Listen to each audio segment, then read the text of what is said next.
Please don't go. Stay with me. Don't leave us, Ifeoma. We love you. If someone tell Nene that one day her life will change for good, she could not believe it, but it did. Story by Afro Whispers. Welcome to my channel, where ancient stories find new life, and every whisper carries the spirit of Africa. Grab your popcorn and sit and enjoy. In a forgotten village called Umuwakpara, where the wind carried both sorrow and hope, there lived a young girl named Nene.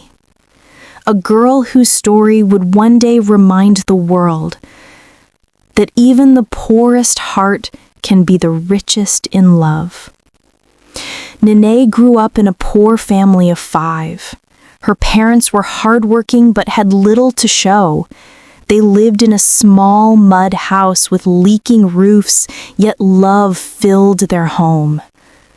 But one rainy evening, everything changed. Her parents went to the market and never returned. Their vehicle slipped on the muddy road. Both died instantly. That night, Nene's world collapsed. She was only 16, but the weight of life fell heavily on her shoulders. She became mother and father to her younger siblings, Ifeoma, Obinna, and Emeka. Every day, Nene worked to feed her siblings. She fetched firewood, washed villagers' clothes, and carried loads in the market. Her hands grew rough, her feet cracked, yet her heart remained soft. Then tragedy came again. Ifeoma fell sick. Fever burned through her tiny body. Nene sold everything, even her mother's wrapper, to buy medicine. But it wasn't enough. "Don't leave me, Ifeoma. Please." But Ifeoma's hand slipped from hers, cold and still. Nene buried her sister under the mango tree where they once played. Tears watered the earth. She thought her heart could never break again, but fate wasn't done. One afternoon, Obinna and Emeka went to fetch water from the stream. Hours passed. They never came back. The villagers searched everywhere. By the riverbanks, in the forest, even in the shrine, but the twins were gone. Some said they drowned. Others said kidnappers took them, but no one knew. And after some time, everyone forgot. Everyone, except Nene.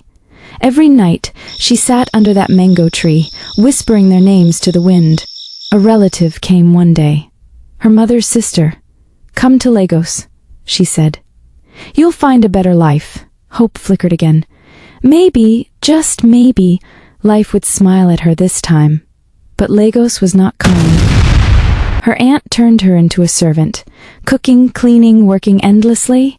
At night, Nene cried silently, clutching her mother's wrapper. "Mama, if only you were here." One afternoon, on her way to buy vegetables, Nene saw a man sitting by the gutter. His clothes were torn, his eyes tired, his hands trembling. People mocked him. "Lazy beggar, go and work." But Nene stopped.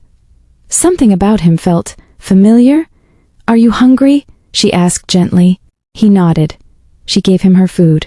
Her only meal that day. The man was no ordinary beggar. His name was Obinna Okafor, heir to the Okafor Empire, one of Lagos's wealthiest families.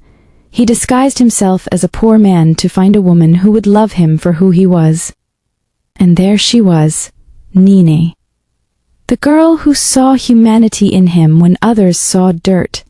One night, Obinna fainted in the rain. Nene rushed to help him, covering him with her wrapper. She took him into her aunt's backyard house. When her aunt found out, she was furious. "You brought a mad beggar here? You want to disgrace me?" Nene was beaten and thrown into the rain. But Obinna, weak and cold, took her hand. "You gave me life. Now I will give you yours."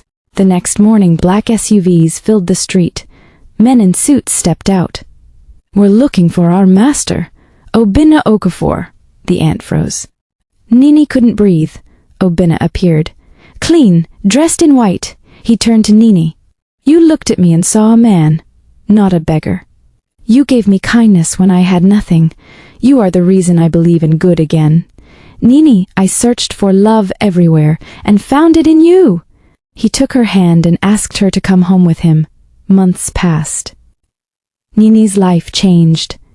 She lived in peace, not luxury, but love. She built a shelter for orphans and named it Ifeoma's shelter. She never forgot where she came from. One Sunday afternoon, as she sat in her garden, 2 young men walked through the gate, dressed in white, holding old wooden carvings. Big Sister Nene! Her heart stopped. It was Obinna and Emeka, her long-lost brothers. Tears filled her eyes as she ran into their arms. Mama, Ifeoma, wherever you are, she whispered. Your children are home again. For the first time in many years, Nene smiled, not from pain, but from peace. If this story touched your heart, don't just scroll. Subscribe to Afro Whisper, where every story whispers a truth to your soul. Thank you for watching. Bye bestie, see you next time.